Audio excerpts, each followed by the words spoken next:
Okay, my friends, now we're putting a new backing onto the long arm, and we've got it pinned across on the top, and now we're going to pin it on the bottom. And as we do so, we have connected our clamps on either side of our backing, so that we have it staying up where we need it to be so it's not taut or pulling as we put the needles in.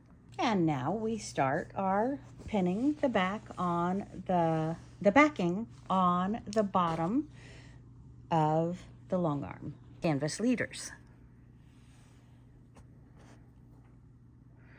And we're going to pin it about every 3 inches, and then we're going to come back and put a pin, possibly 2, in between those pins, and we don't float any of our quilts. And we have found, especially in a show quilt, that it allows us to do a little bit tighter stitching, so we don't have as much to be concerned with in the bulk of the quilt. It's very tight, it's very flat, and it's very beautiful.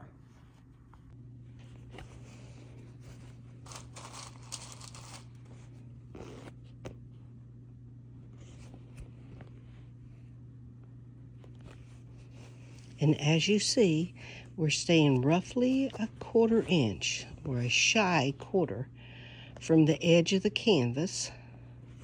And let's flip that up and show us. And the fabric is right at the edge of the canvas.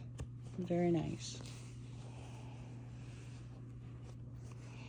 And yes, I know you see that there's wrinkles in the backing. Never fear. When I start to quilt, there will be no wrinkles. And we use that magic liquid, my friends. So look back, hit that subscribe button, look back at our previous videos, and you're going to see what that magic liquid is that takes out all the wrinkles when we're on the long arm.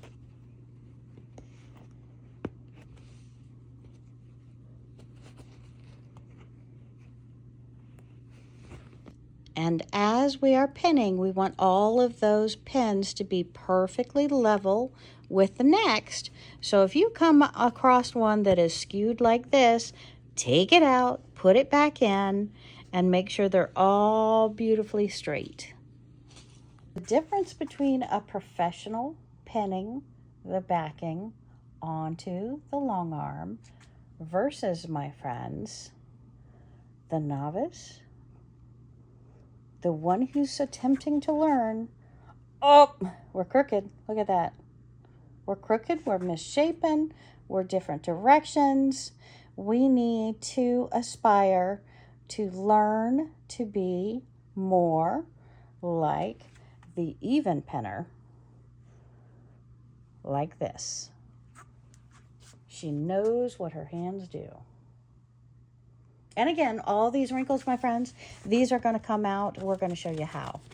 Hit that subscribe button. I've already got another video that shows you how, and we will show you one real soon, how we get rid of all these wrinkles. And we are rolling our backing back and forth a few times to make sure we're perfectly level. And what we're trying to do is get out all the bulks, get out all the wrinkles, and this is one quick step in the process. Rolling it all the way one way, and then rolling it all the way the opposite direction.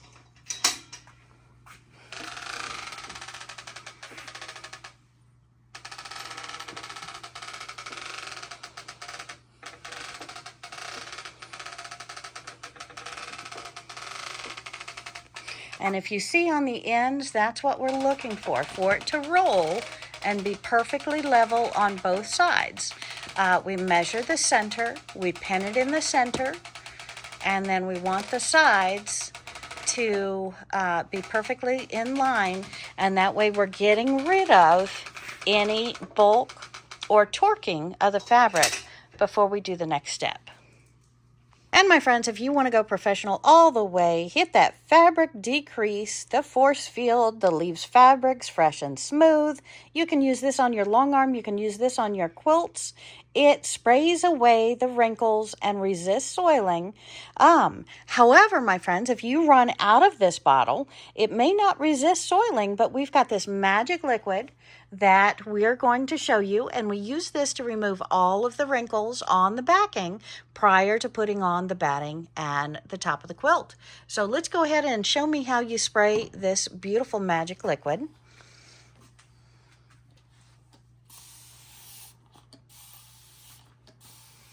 And we're just doing a light spray over the back of the quilt, everywhere, anywhere you see a wrinkle, especially on those crease marks where it has been folded. You want to make sure that you get a nice moist texture.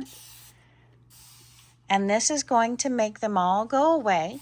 So what we do is we spray it down, we turn on the ceiling fan, we walk away from it, we come back 30 minutes later. It's usually dry within 30 minutes, and then we can show you no wrinkles.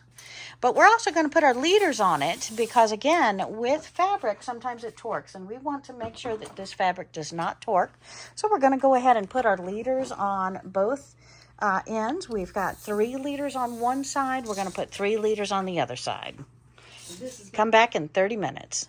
Friends, and again, these leaders that we're putting on the fabric, they are connected with a beautiful sticky back.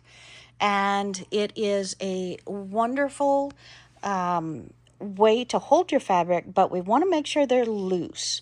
We don't want any pulling or tugging. So these are all very lightly put on the backing. So which one of you have already hit that comment thing and tell me it's not a sticky back? No, it is not, my friends. It is a hook and loop that we put on here to go ahead and help snug down the leaders that we have. So it's a hook and loop that we use.